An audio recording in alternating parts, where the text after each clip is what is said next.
I have never heard Keith Morrison's voice before today. Oh my God, girl. I've never heard his voice before. Look, Keith Morrison is a legend. And let me tell you, you FaceTime me today about the Keith Morrison impression. I'm going to say it right here, right now. Bill Hader has that shit covered. I am basically going to be doing Bill Hader doing Keith Morrison throughout. So please enjoy.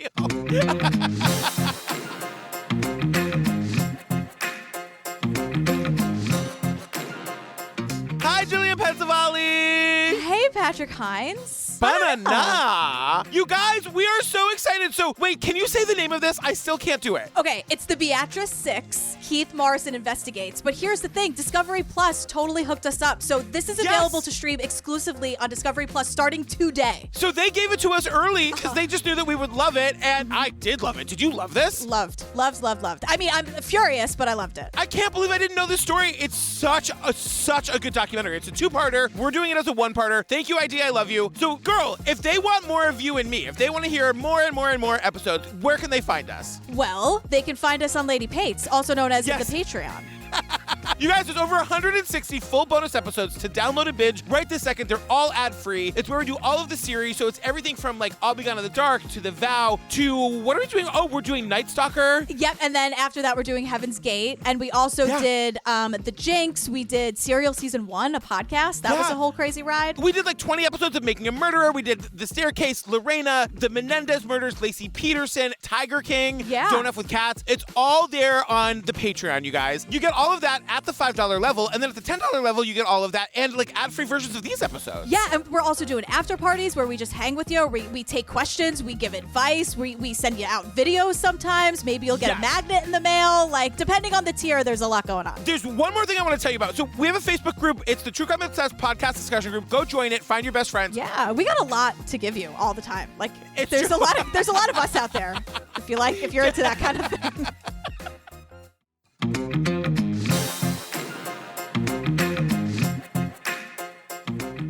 All right, girl, we already told them, but tell them again. What are we talking about today? We are talking about the Beatrice 6, and it's not Beatrice 6. I know. I have this big note. I'm like, oh, it's called the Beatrice 6, not the Beatrice 6, as in 6 B. Arthurs. 6, right, yes. That's a completely different documentary, a whole different podcast. A beloved grandmother murdered in a small farm town. There was quite a bit of a struggle. She had broken bones, bruising, and injuries. But leads were scarce, and the case went cold. They couldn't find anybody. Somebody got away with something really horrible here. Then a local farmer began his own investigation. Bert's always viewed himself as a super cop, and he wanted to be the one that would solve it. Suddenly, an informant. A young girl was saying that she knew who committed the murder. Before long, a list of 6 suspects and strange confessions. Well, maybe I was actually there and just don't remember it. But there was one holdout. One suspect who insisted he was no killer.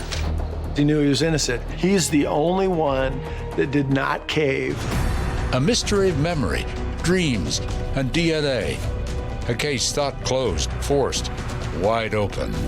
How did not one person stop and say, wait a minute, this isn't making sense?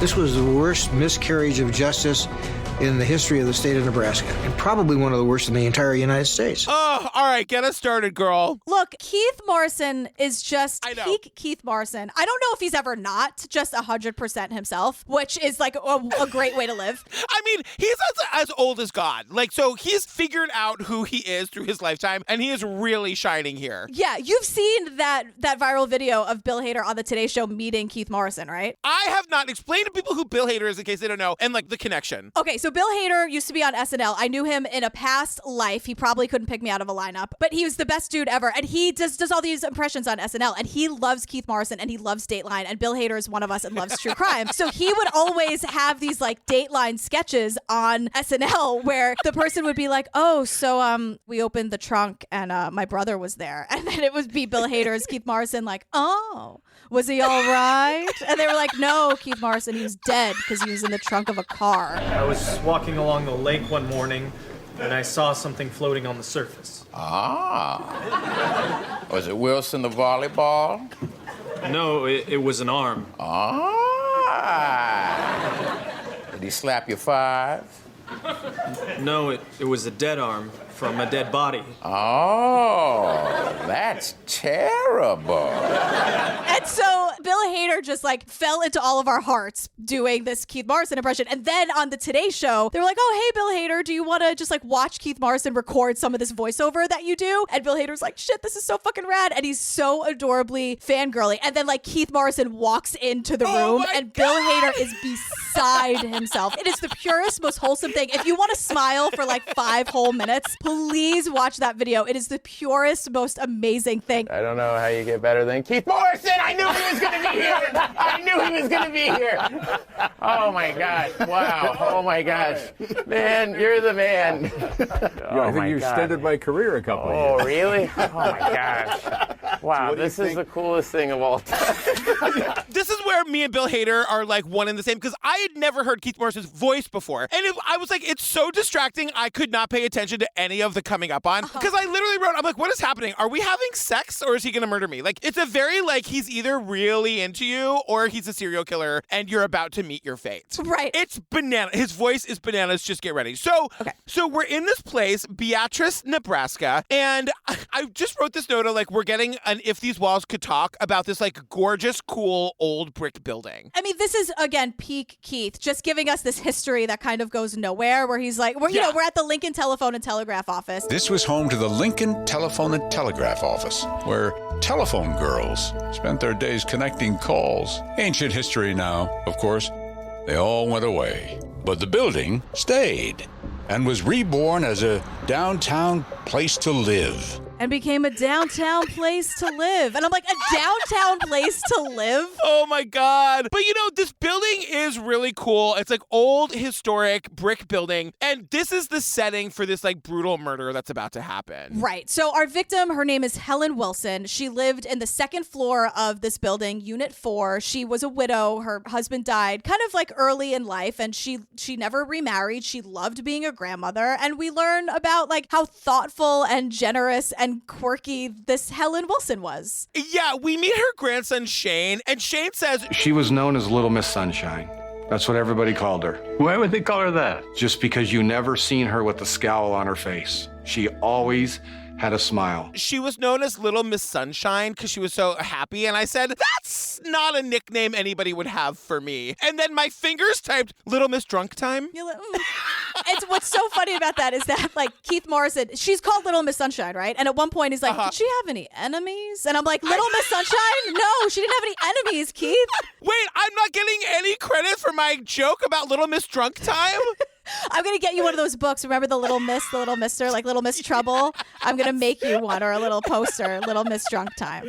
And you're going to have a little bow in your hair and you're going to be adorable. You'll have dominoes in one hand and a Cosmo in the other. Oh my God, I'm starving. But yeah, we find out that like she just like loved everybody, and she sounds like a fucking awesome person. So basically Helen is just like this thoughtful, wonderful, sweet woman. Yes. And Helen had a lot of kids and they all stayed local except for Shane, her grandson, who's here with us. And Shane lived really far away, and at least once a year Helen would take the bus 7 hours. And I'm like, you can't visit your grandmother? Get on the bus yourself. You're making this old lady go on the bus for 7 hours? It was Shane's dad that moved the 7 hours away, and I'm like, Shane's dad, go pick up your mother for a visit. 7 hours? And then one day during the visit, so we're at 1985, right? And during one of these visits, Helen caught a cold and she really wasn't feeling well. My dad, I believe, tried to take her to the doctor, but she said she was fine. Fine enough, she said, for the 7-hour bus ride back to Beatrice. She spent a week with them. Then she gets on the bus back for 7 hours when she's not feeling well. Like, Shane, what is with your dad? Shane, your dad sounds kind of like a dirtbag. I'm sorry. Drive your mother home, or offer to let your mother stay for another week until she feels better. Because then it's like... By the next evening, Helen was feeling worse. Yeah, because she was trapped on a bus for 7 hours. Like, I'm sure that didn't make her feel better. That's where she got the cold, GP. She got the cold on the bus on the way there. 7 hours on a Greyhound? Yes, totally. Wear your mask, everybody. Wear your goddamn mask. Can you imagine this in 1985? We were like, mask, schmask. How we all survived until 2020 is like a miracle. I don't know how we have all made it this far. I gotta tell you, I haven't been sick in a year. I usually get like 2 flus and 4 colds every year. I have not. I wash my hands every 5 minutes and I wear 17 masks every time I leave the house. I haven't been sick in a year. I'm never going back, girl. I get 3 to 4 sinus infections, or I should say I used to. Let me tell you, I have not been sick in a year and a half. Although I would take the goddamn flu right now for a drink at a bar with my friends. I would take the flu. I would be in bed for a week if it meant I could have a martini at a bar with you right now. You know what's going to happen? The first time we go out and get hammered, we're going to be out of commission for a week because we're not used to doing that anymore. I know. Our immune systems are all on vacation, you guys. They're like, what is this? What is this glass? What is this mystery sludge in this glass? What is this? So Helen is home now. She took a second 7-hour bus trip in a week. She's not feeling well. So she's home. And finally, like the good son, Daryl, and his wife, Katie, stopped by to check in on her. Her son, Daryl, and his wife, Katie, came to visit. Helen told Katie, I am so sorry. I haven't made coffee. I just don't feel good. I just don't feel like drinking coffee. She says to her son and daughter-in-law, like, I'm sorry, I really don't feel well. Like, I'm really not in the mood for coffee, which is significant. Keith wants us to know. And another significant point that he teases, which we'll understand more later, is that Helen's kitchen was spotless when Katie and Daryl left. So much so that Keith repeats it. Spotless. So Katie and the husband leave. They know that she's not feeling that well, so they say they're going to call her later to remind her to take her medication. At midnight, which is a little weird. So they call her, and there's no answer. They don't think it's that weird. And they call her again. It's not that weird. And then the next day, they go to the house to check on her. They get there at 9 a.m, and they go in, and the door was open. They go in, and they find Helen, like, brutally murdered in the middle of her living room floor. Yeah, I mean, the scene is truly horrible. She was bound and gagged. I mean, it was completely brutal. She was sexually assaulted. It is so, so horrifying. And the reason we're here is because this was such a brutal attack and murder that the repercussions in the town and her family, someone needs to be held accountable. And that's sort of where we're going with this. No matter what, someone needs to be held accountable. Yeah, and so we learned that the cause of death was suffocation. She had been sexually assaulted both before and after she died. Like, oh my God. So there are a couple things here that are important. Helen Wilson's purse was sitting in clear view on a stool in the kitchen. Money in it too, I guess. Money, about $1,200 in cash in the purse. And the person didn't take it, which is interesting. So it wasn't a robbery. Like, this person just wanted to be brutal and horrible. There was a half a pot of coffee on the kitchen counter, and the kitchen was a mess. And remember, her son and daughter-in-law said the complete opposite. Helen was like, I really am not in the mood for coffee. I don't feel well. I've been on a bus for 14 hours. And the kitchen was spotless. And so this is very different, and this is alarming to people. And then this is another peak Keith line. He's like, Details, and memories. How much they would matter. Anyway, at the time, police canvassed the whole building. Details, and memories. How much they would matter. Anyway. And he drifts off, and then he's like, anyway, so the cops searched and questioned the whole building and came up empty. And I'm like, thanks, Keith. So we've been hearing about this miscarriage of justice, right? That this case is a miscarriage of justice. And then we also hear that there was blood, hair, and semen samples left. And I'm like, if there's a semen sample, why am I hearing about a miscarriage of justice? We should be able to find the person who did this if they're leaving every bodily fluid they possibly can. Girl, as you well know, we're going to get to that. I know. I know. You guys, stay tuned. Stay tuned. I have so many times in my notes, oh, Jillian's not going to like that. No. Oh, Jillian's not going to like that. Like, scattered throughout. I'm like, this is going to be a good one. So there's a lot of red in your notes. That's the color code, right? For like, Jillian will hate this. It's just red. Totally. Tracks. But what they find out at the scene, there's 2 types of blood. We had type O and type B. Type O was Helen Wilson. And then we had type B blood, which was typed as a non-secretor, which is kind of a rare blood type. Whoever the attacker was a type B non-secretor. Every time I say the words non-secretor, I have to shake my head. That is the fucking grossest word. Yeah, the non part I like. It's the secretor that I have an issue with. Secretor. And I'm like, what the hell is that? And Keith Morrison is like, girl, sit down. I'll tell you. And what it means is, and this is I'm just going to say what they said, and if you understand it, good for you. It means that the enzymes in the blood are not detected by other body fluids. Like semen, for example. Thank you, Keith. But the most most important thing to know about that is that it's very rare. Right. There's like type B and then there's type B non-secretor, and the type B non-secretor is very rare. So though it's too early in like the world of DNA to be able to use DNA, they do know that if they ever get a suspect and they can test the blood and it's a type B non-secretor, they got the person because it's a very unusual blood type. And in my notes, I'm like, okay, well, maybe if the blood is so rare, that might actually help them. And then in my own notes, in parentheses, I doubt it. Right. Well, in my notes I wrote, I guess that means the rest of us are all walking around secreting all the time. Ugh. Chew on that, you guys. Right now you're secreting. Am I, though? Or my blood is secreting? Like, come on, science. Come through, girl. So the police are under a lot of pressure, not just from the family, but from the community. Like, there's a fucking killer on the loose. Right. So they're talking to everyone. And one night, someone just walks into the police station and is like, have I got a story for you? And he tells this story. This guy, we don't know his name. We know nothing about him. We just know that he has a story. And the story is this. This guy had run into an old friend named Bruce Allen Smith. They went drinking, and Smith started complaining loudly about his sex life, or the lack of one. He's saying, well, that, you know, he's going to get a piece of ass is what he says exactly, one way or another. The story is that they were like really old friends, but hadn't seen each other in years. And then out of nowhere, they run into each other on the street and then decide to spend the rest of the evening together, bar hopping and going to parties. Look, sometimes I see people that I used to know on the street. I literally cross the street. I really don't want to do the stop and chat. So I can't imagine a world in which I haven't seen someone in 20 years and then I just like ditch all the plans I had and suddenly I'm just drinking with them for the rest of the night. It really, like, there's like a person maybe. Yeah. If I hadn't seen Ashley in 20 years for whatever reason, if she just like disappeared and you, but I can't imagine being like, for 15 years ago, Tom? No way. Yes, let's go out and get hammered. That is not my life. Yeah, something tells me that like these men are different than you. You know what I mean? Good. Good. I bet there are other things you guys also don't have in common. Yeah, let's get to that. So, like, I'm calling him the informant. The informant is saying, so I ended up going to this bar with this guy, Bruce. We sat down at the bar. This guy, Bruce, says he's super horny. He hasn't had sex in a long time, and he's going to have sex tonight one way or the other. He doesn't say it like that. He says it in a different, gross, dirtbaggy way. But frankly, I'm too old to repeat it how he said it, girl. Thank you for that. And again, I ask, why are men? Like, why is this? And he's screaming this in the bar. So this guy, this informant, and I'm like, oh, so this is why he doesn't want anyone to know who he is. Because he is like complicit in this. So they go to a party. The men ended up at a party where Smith reportedly attempted to sexually assault a woman.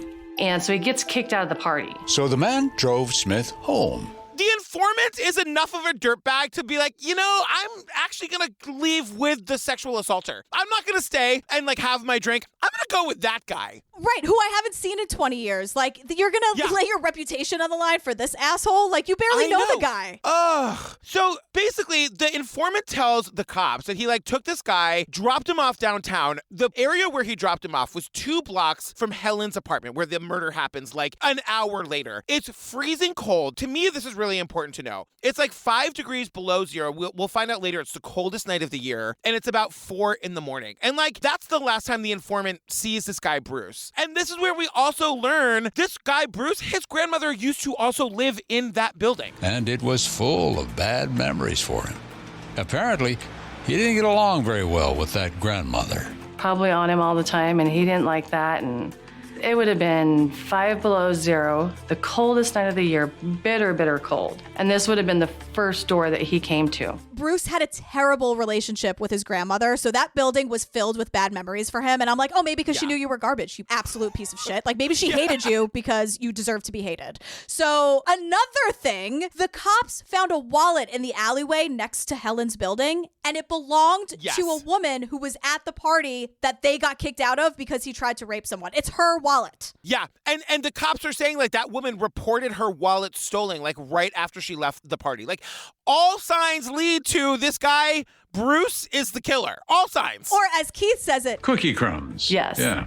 Hansel and Gretel couldn't have laid a better path, or so it seemed.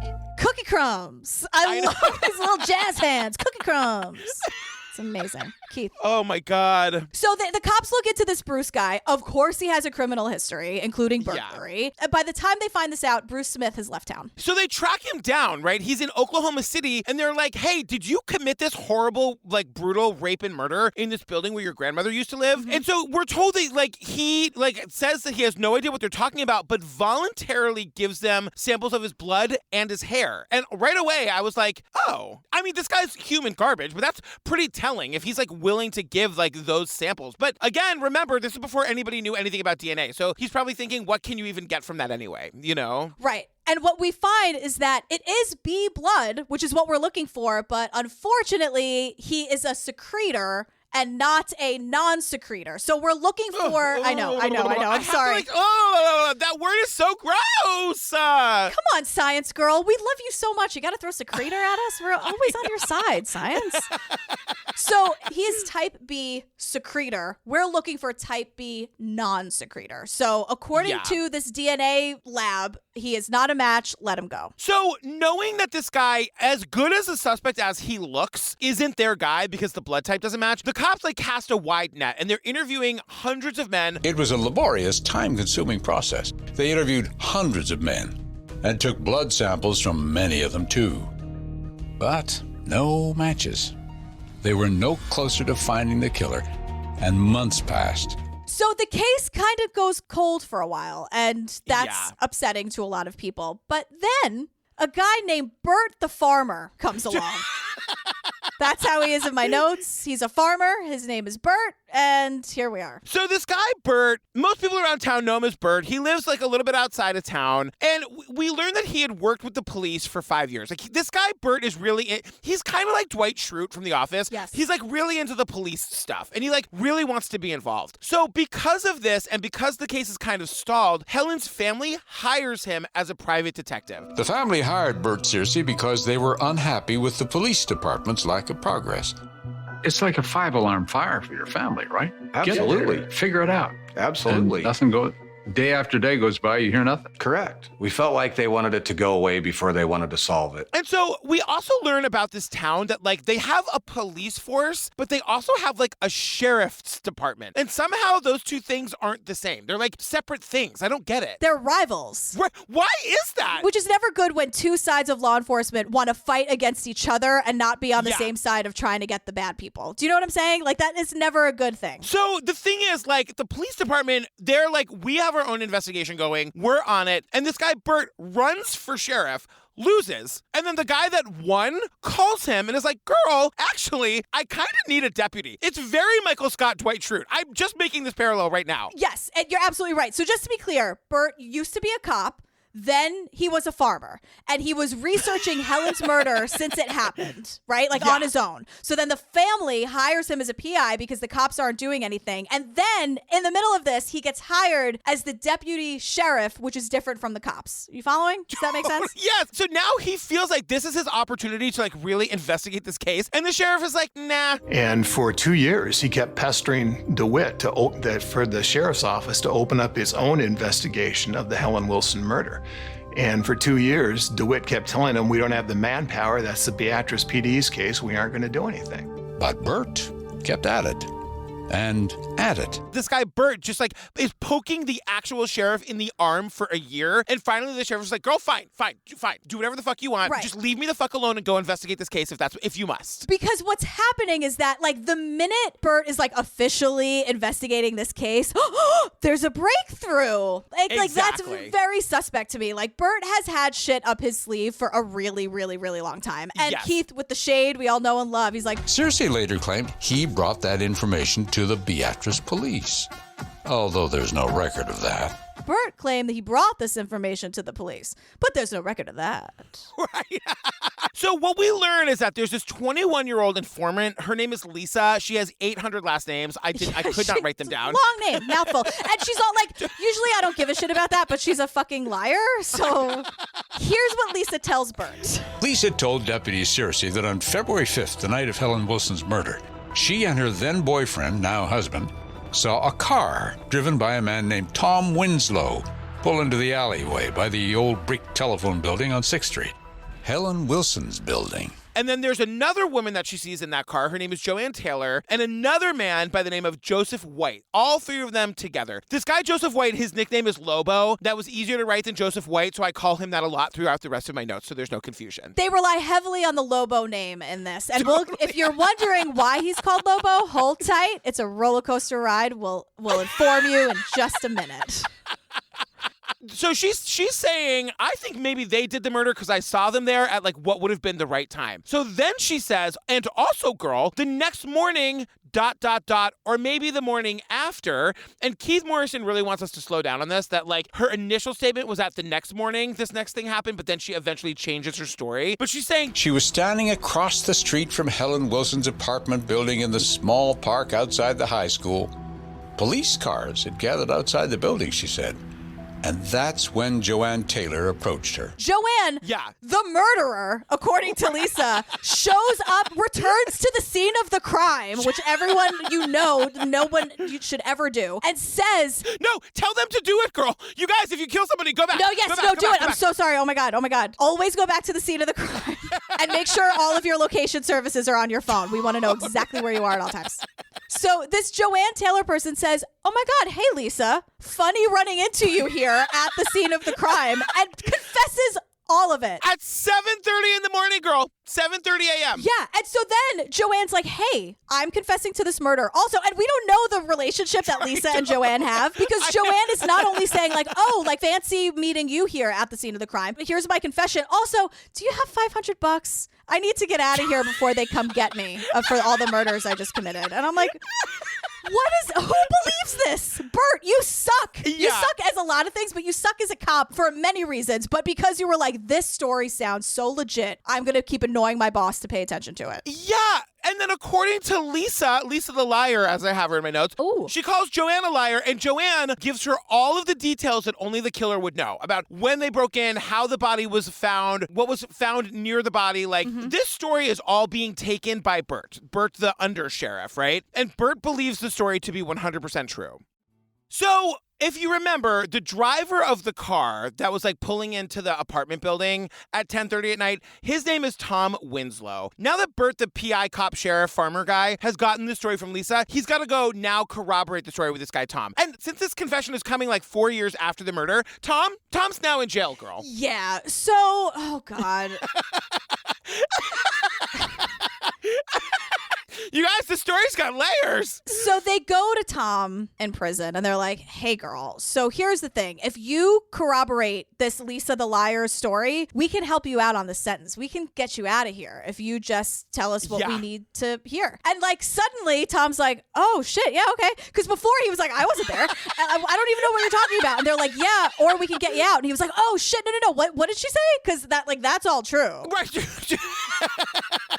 And so we see this confession with Tom. And we don't need to go through the whole story again, but basically what happens is that like Tom is describing like, so then we went into the building. This story is bullshit. If you guys aren't following, this is not what fucking happened. Tom's like, we went into the building, and then Bert, the sheriff cop farmer, is like, did you go upstairs or downstairs? Like secretly knowing that they would have had to have gone upstairs to do this murder. Tom doesn't know. So Bert is like, girl, why don't we take like a 2-minute break and turn the camera off so you can collect your thoughts? Keith Morrison wants us to know. But it wasn't off for a minute.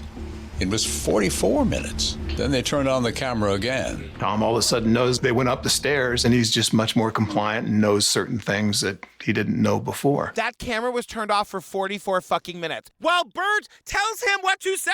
Right. I mean, we've done this with Brendan Dassey. We've done this with Wes Memphis. This happens all the time. Jay from Serial. Like, it's all over the place. So then, because of course, Tom is saying whatever he needs to say to get out of prison. I feel like we can't be naive. We know this happens all the time. Some dirty cop shows up and says, say this and we'll spring you from the joint. Who isn't going to do that? You know what I mean? Right.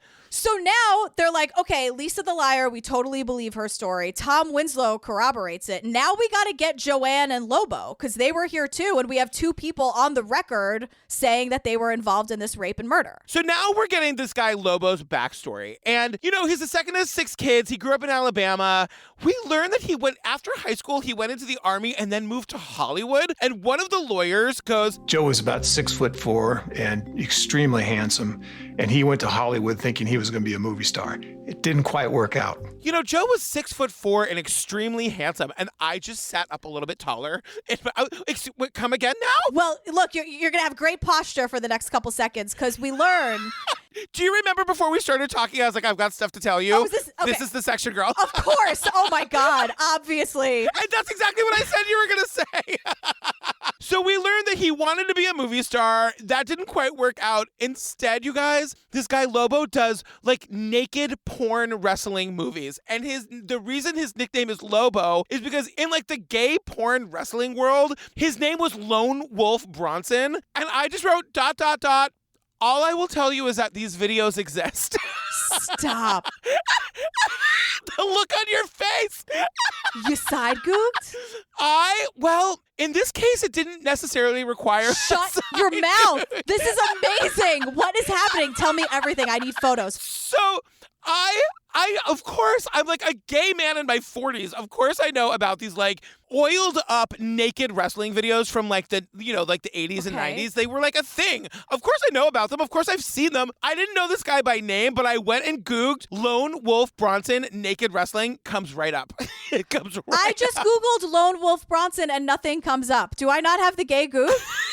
Is my goog too straight for this? No, I just Googled it. I don't remember exactly what the order. I was like, Lone Wolf Bronson. Because I have everything that comes up is Charles Bronson, Hollywood's Lone Wolf on Amazon, which is not what I'm interested in right now. I will tell you, I just did it again. It's the top of my search. It's the top of my search results. Okay, wait. All I had to do was add wrestling, and now my results are totally different.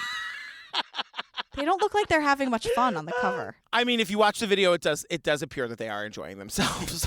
Oh, I see stills. Wow. This is gay wrestling. This is naked. Yeah, but like you can find pictures of Lone Wolf Bronson. I found pictures of him. It's bananas. Well, I just had in my notes, that is something else about that whole story, but this totally... Wow, this is better than I ever thought it could be. I know. I'm telling you. I was like, as soon as I heard them talking about it, I was like, oh yeah, I know about those videos. Great. So here's the thing. So like after making like a number of gay wrestling videos, like there's lots of them, you guys, he decides it's like time to leave LA and go back to Alabama. And this is when he becomes friends with this woman, Joanne, who was one of the 4 people in the car that night. And we learned that Joanne had like lost a custody battle with a kid in Beatrice. He left California with his friend, former Beatrice resident Joanne Taylor. She asked him to travel back there with her because she had lost custody of a child there. He thought he could help her get the child back. That's how those two end up there and then eventually end up in the car on the night of the murder. So that's kind of like where episode 1 ends. Yeah. So episode 2 basically opens with Lobo and Joanne getting back to Beatrice. And we learned that Lobo's sort of making a life for himself there. And after 4 months, that's when that cop Bert, the cop farmer sheriff guy, hears Lisa's story. And now he's just rounding everybody up and arresting them. So he arrests Lobo in the middle of the night. He arrests that woman, Joanne, and we're off and running. Yeah, so Joanne and Lobo have the same lawyer. His name is Jeff, and he's here, and he's like, look, I gotta tell you, the Joanne Taylor story is not a good one. She's just lived just a nightmare of a life. I have no doubt that Joanne suffered very significant abuse as a child, but her description of it, I think you have to understand, may or may not be accurate because Joanne can be just so delusional at various times. He's like, her life was bad, but this Bert, the farmer guy, made it a hell of a lot worse. Yeah. So we see, again, it's the same thing. We see her interview, really. I guess not interrogation, whatever you want to call it, with Bert on camera. The same thing. She can't remember what the building looks like. All of her facts are wrong because she wasn't there and she didn't do it. Yeah. Also, this video looks like it's from 1955.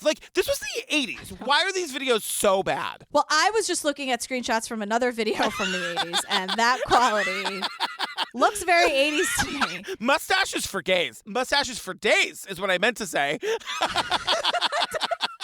All the gay male porn stars in the 80s tried to look like Tom Selleck, which I'm not mad at, but a little trimming goes a long way, is all I'm saying. Yeah, I'm not a big mustache person.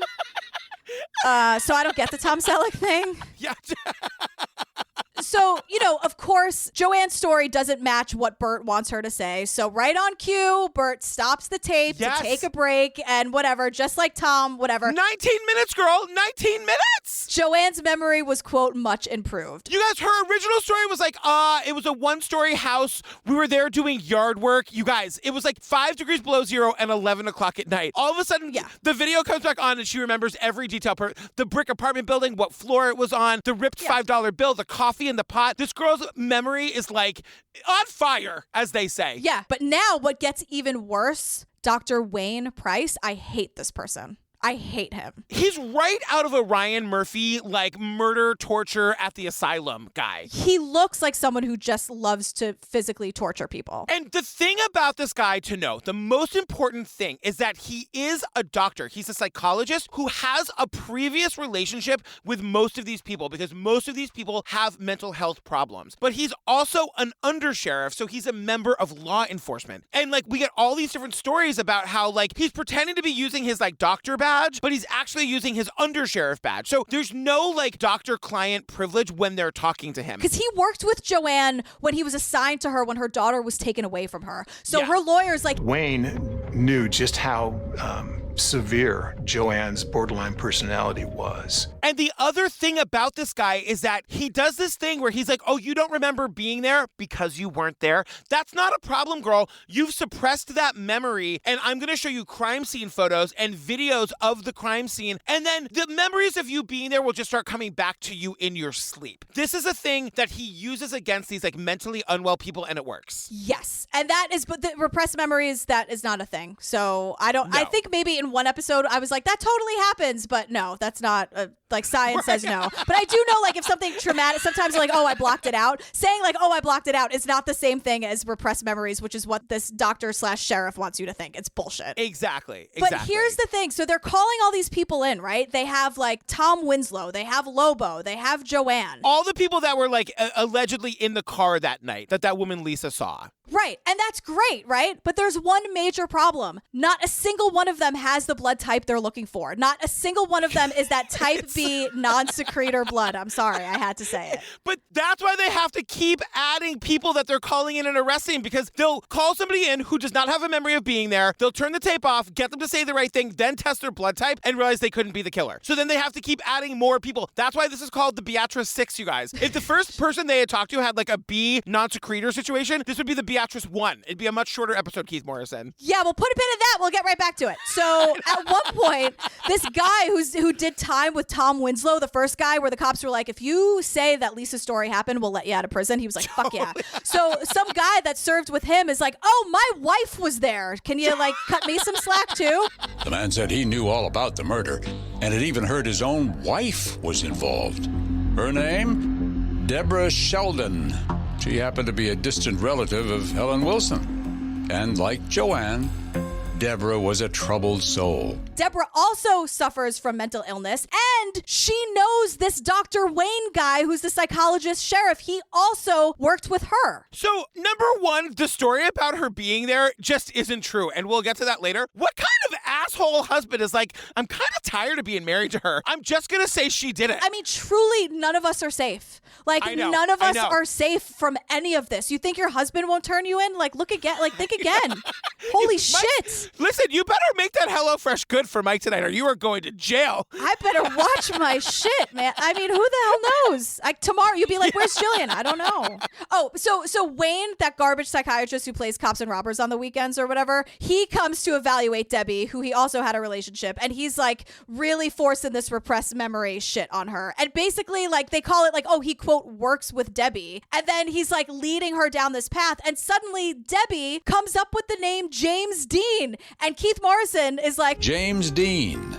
Definitely not the movie star. Not that James Dean. He thinks it's hilarious. Keith never changed. But the thing is, everyone is just trying to get out of trouble. They're like, I just kind of admitted to kind of being there, but I wasn't. So now I'm going to throw this person under the bus. This James Dean guy is a real person. They go and find this guy and arrest him in the middle of a fucking parking lot on his birthday, girl. The guy's just at a bar trying to have a beer.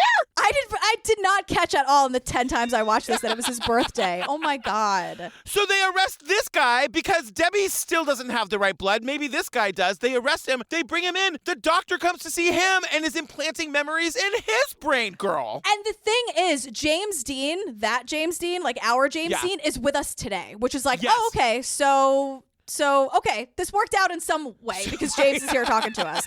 And James is like, look, I got to tell you, like, it's kind of amazing how this works. You know, I'm sitting there and now Wayne is like full on therapist. He's not a sheriff today because he needs to like convince James that he was like there at this murder. So he says they badger you. They show you pictures. Yep. He was like, they were showing me pictures of the crime scene. Keith Morrison cannot handle this because he's like, James just keeps trying to say like the gaslighting is so real. They were showing me photos. And Keith's like, whoa, wait a second. Wait a minute.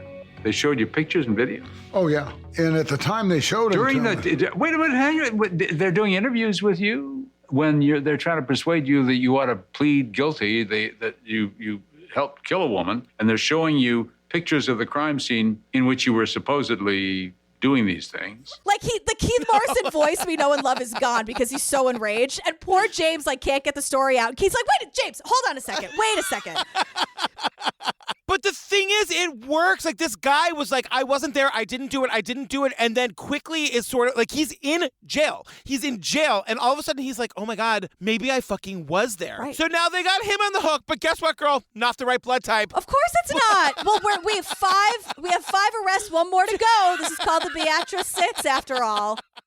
So after being harassed some more in these repressed memories, James and Deb both, quote, remember, and there's great shade from Keith here. He's like, every time he says remember, like you can see the air quotes around it.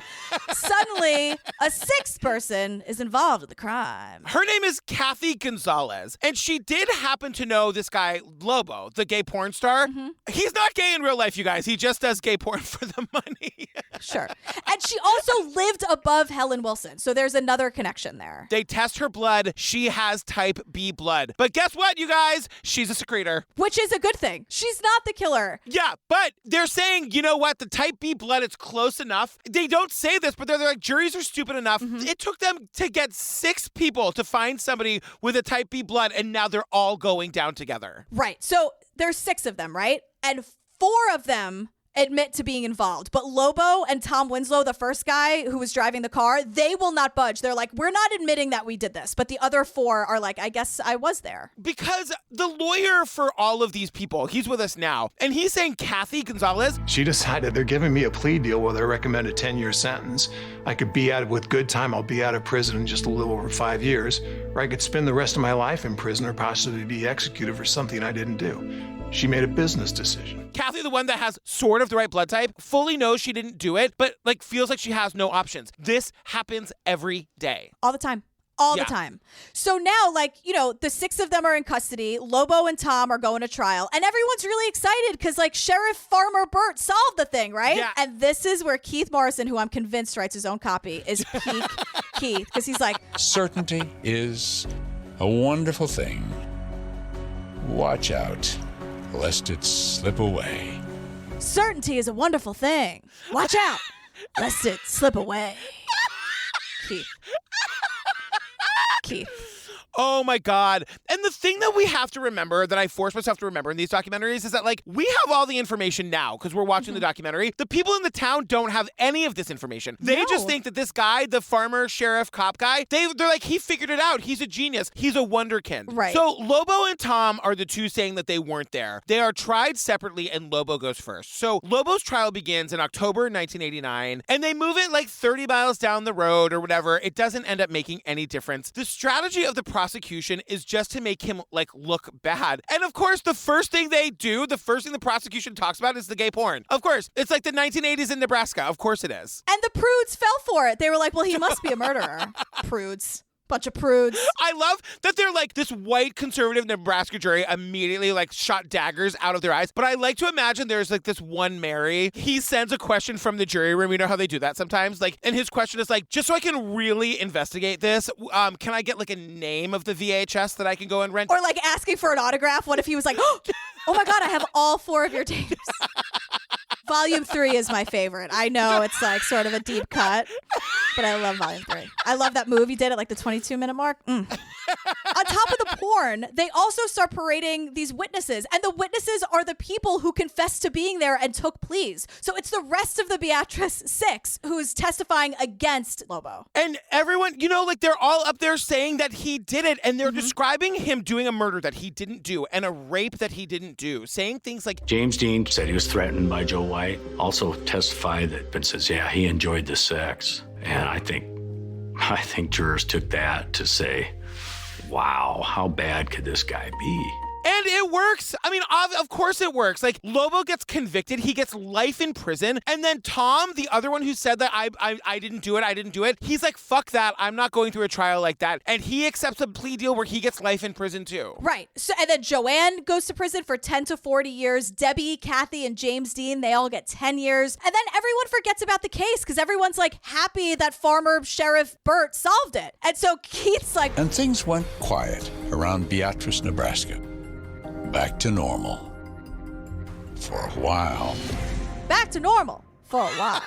Because you know that, like, we're talking to James Dean today, so he's not in prison for life. So, the thing about Lobo is that he never gave up hope. Like, in prison, he always was like, I'm going to get out of here. We are going to figure this out. We learned that, like, the prison pastor tells him about an attorney named Doug Stratton. And Lobo writes him a letter saying, like, will you be my lawyer? And this Doug Stratton, he's here with us now. And he's like, sure. Like, I went to meet the guy, totally skeptical. And then all of a sudden was like... There's something about Joe White.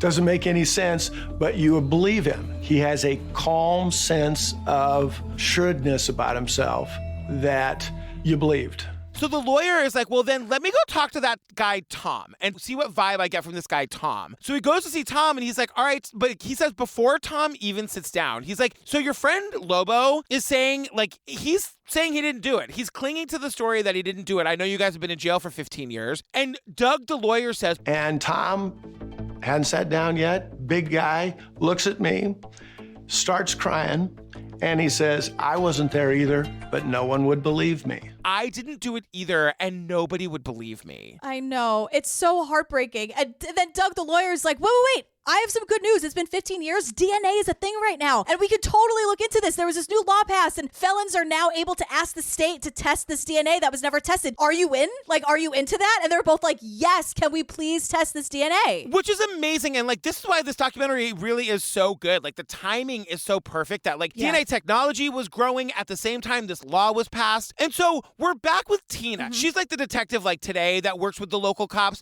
that was sort of tasked with, like, re-looking into this case. What did you think when you got that message that you're, supposed to go off and arrange this DNA testing and at the behest of this guy who'd been in prison all these years? Really, I kind of thought it was a waste of time.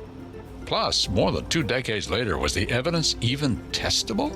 It's been sitting in the basement of the courthouse for like 30 years. Let's go see if it's any good anymore. And they go down into the basement and like the DNA is perfect. Like it's been perfectly preserved. So they send the DNA out. And after 8 months, which I'll scream about in a second, they get the results back and it's not a match to anybody. Like all of the DNA at the crime scene does not match any of the Beatrice 6. It excludes them. Right. So we have Helen Wilson's DNA, of course, and then just some other type of DNA. And we have no idea who it is. It's none of the Beatrice 6. And it's just like some mystery person. Who could it be, I wonder? Before we get to that, can I just say there is no fucking reason for DNA testing to take 8 months. Build another lab, Nebraska. Build another lab, Nebraska. Figure it out. Yeah. Like these people's lives are hanging in the balance. 8 months is unacceptable. Hire more people. Get more scientists, you guys. This is not okay. Yeah, ridiculous. And it's not just 8 months. It's like all those years and 8 months. Yeah. You know what I mean? Right. It's unbelievable. So something that's actually, I'm kind of like, wait, what? Is this a twist? Is the other shoe going to drop? Once the attorney general and everyone realizes that these 6 people are innocent, they start making moves to get them out of prison. And I'm like, this is weird. Like, this is great. This is what I want, but it's odd that it's happening. We don't really see that. So while they're making those moves to get the Beatrice 6 out of prison, they're also like, while we're at it, let's start over again and now take it from the top, 5, 6, 7, 8, and try to, whose DNA is that? Like, what's going on? So they start over, they start from the very beginning, and who do they land on? That guy, Bruce Allen Smith, from the very beginning. This is the dirtbag that like was at the bar with his friend who was like, I'm going to get laid no matter what, and then went to the party and sexually assaulted that girl. Yes. And then his dirtbag friend dropped him off downtown at 4:30 in the morning. That guy. They're re-looking at that guy. So because he had just offered to give it to them, they have on file his blood, his pubic hair, and saliva. And he was a type B, but he was a secretor, not a non-secretor. If you remember, that was like that woman, Kathy Gonzalez, who they threw in jail anyway. She was also a B non-secretor. Right. So they're like, all right, we're going to send all this out for testing one more time just to be sure. And then Tina says, like... He calls and he says, hey, that Bruce Smith? And I said, yeah. He goes, it's him. I said, what? He says, I go, are you sure?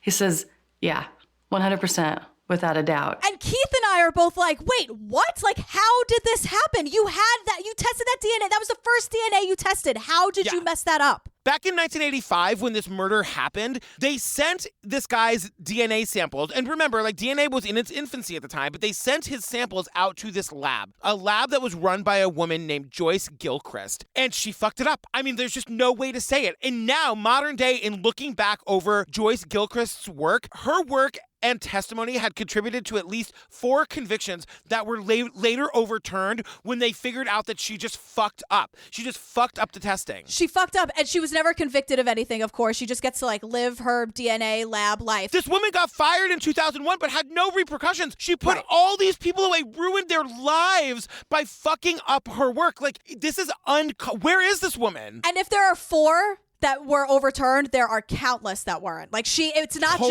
not just the Beatrice 6 and these 4 other cases. This happened many, many, many times. So they know it's this guy, Bruce Allen Smith. They've got the DNA to prove it. And just when they're like, Tina, our detective friend, is about to be like, where the fuck is this guy? She's about to go find him herself. Let me at him. We learn he's dead. He's been dead since 1992. Which is such a punch in the gut, right? Like, you just can't. But Tina, just because she's like, sometimes I guess we'd call this petty, but I'm so here for it. She did visit his grave in Oklahoma and gave him a little gift.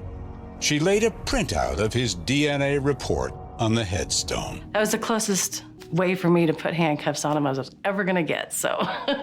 You would totally do that. Or if you didn't, it would be like a subplot on Jillian's Law, our new favorite TV show. Right, of course. How could I forget? And so the Beatrice 6 are all exonerated. Like, they're let out of prison. They're the first people in Nebraska ever to be exonerated by DNA. And my big note is, but did they get any fucking money? They did. They won. Well, I guess as we learned, just because you win a suit that says you can get $28 million, are you ever going to get it? Yeah, they win $2 million in a federal case. They win like $28 million in a civil case. And Keith loves to tell us that, like, the thing about them winning the $28 million in that civil case is that, like, the taxpayers were left to foot the bill. I know. So, like, the community was really mad about it, which I kind of loved. But then, you guys, just as we get this, like, amazing news, they're going on and on and on about that guy, Joseph Lobo, the one who did, like, the gay wrestling porn. Yeah.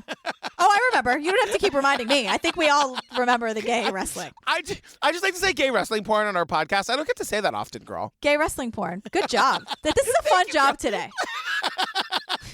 We find out that, like, in 2011, he was, like, living his life. He had reconnected with his high school sweetheart. He was engaged. He goes to work at some, like, coal plant. In 2011, 2 years after getting out of prison, Joseph White went to work one day at this coal plant and was crushed to death by a machine he was trying to repair. Boy, things take a turn. Like, he's trying to clean some, like, coal plant machine, and it crushes him to death. I know. This is such a roller coaster ending because it's like, okay, they win these suits. They're out of prison, which is amazing, too, that they were just like, oh, shit, we fucked up. Like, let's let them out. And then we learn about his horrible death after he was really just getting on his feet again. And then on top of that, just like a double, like a 1-2 punch, we learn that Farmer Burt and Sheriff Wayne, a psychologist or whatever, they're to blame, but they're not, like, financially liable, and they just sort of like get to go live their lives. Great. Thanks. They put 6 innocent people in prison. I know. And it ends on kind of like a weird note because remember Shane, Helen, our victim, her grandson who was with us right in the very beginning? Yeah. Apparently, Helen Wilson's family isn't all that happy with the result because I'm happy. Like, the 6 people are out of prison. We at least know who did it. There is, unfortunately, justice wasn't served, but we know who did it and these people are out of prison. But apparently the Shane guy is like... And I'll be honest with you, Keith, the only person in this story that we feel sorry for is Joseph White. At least he had the decency and the respect for himself to say, I didn't do this.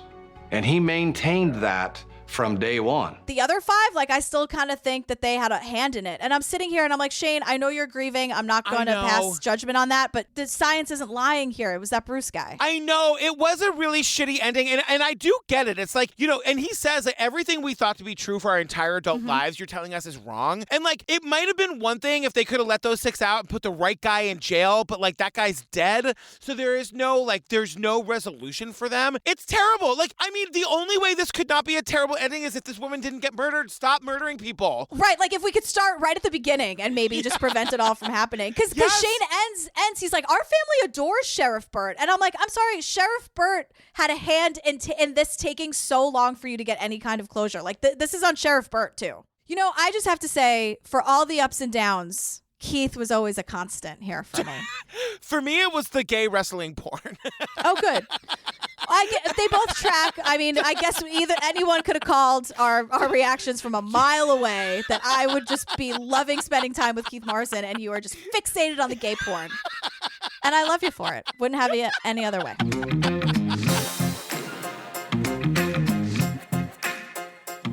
Oh my goodness, girl, we did the Beatrice 6 ID discovery. Thank you for giving this to us early. You guys, this documentary is available to stream starting today. Go watch it. It's really fucking good, don't you think? Yeah, it's on Discovery Plus right now. What are you waiting for? Go, go, go. If you want more Jillian and me, find us on the Patreon. Every month we give you 4 full bonus ad-free episodes. We're up to, like, I'm gonna say close to 200, like, ad-free full bonus episodes, girl. Yeah, I would say so. I mean, Making a Murderer alone felt like that, so. It's where we cover all the stuff. It's Making a Murderer, Serial, The Jinx, Lorena, All Beyond in the Dark, The Vow. Right now we're doing Night Stalker. Next thing we're doing is Heaven's Gate. Oh my God, you got all of them. I don't know. Lorena Menendez brothers. They're just all those, like, long form, the 4, 5, 6, 7, 8 episode ones. God, it's so good. And you can also get ad-free versions of these episodes. You know where to go.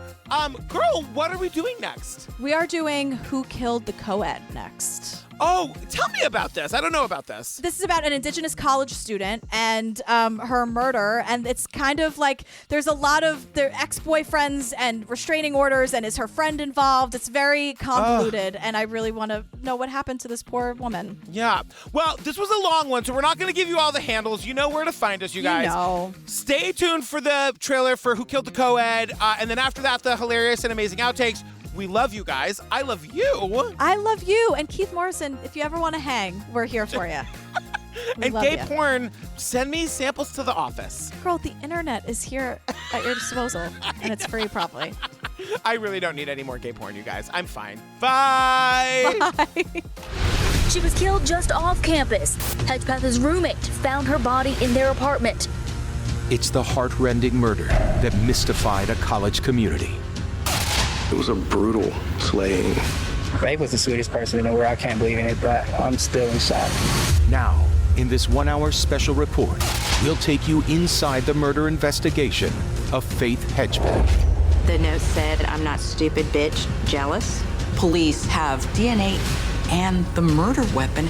There's only one piece missing. Who killed Faith Hedgepeth? In exclusive interviews, Faith's family and friends speak out. I realized I had this voicemail from her. I know that's Faith's voice in the background. I could hear Faith screaming. And groundbreaking forensic techniques are put to the test. After I had enhanced the audio, a picture was being painted in front of my eyes. They released this sketch of Faith's murderer. If the killer out there is hearing this message, we will catch you.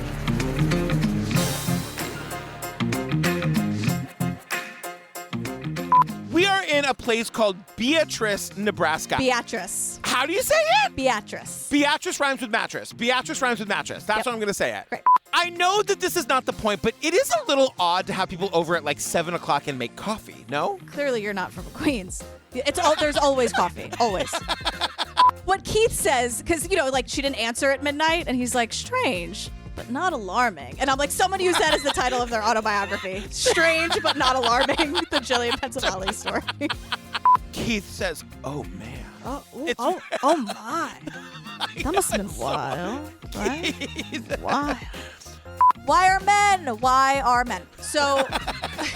Carl, go flip the tape at the cemetery. Yeah, flip Carl. the tape. You guys, that's something about the 80s. Give it a goog. Don't really have time for this right now. Keith Morrison is here. Why are we wasting time talking about cassette tapes? I know. Really, this whole investigation comes down to somebody who could maybe have been there who has type B blood and is a non-secretor. Oh, I'm going to have to say that a lot more times, I feel like. Well, I think we get a good break from it. Okay. But it does come back a lot, so I'm sorry. Yeah. I was really trying to help. Now we learn about this guy, Lobo. Joseph, what's his last name? Joseph what? Who cares? I don't have that stupid parental shit on. What the hell? I want to see this. You guys, who among you has a job where you can email your coworker porn as part of your work? This is legit. Steve, don't get mad at me. This is real. Wrestling Live 4. Do I need to see 1 through 3 or will I just get it? A full half Nelson? Oh my god. Oh my Lord. God. I can't believe. Oh, that's why you know what it is, because of porn. It's like, how do you know wrestling moves? Oh wait, we're talking about gay porn wrestling. Got it.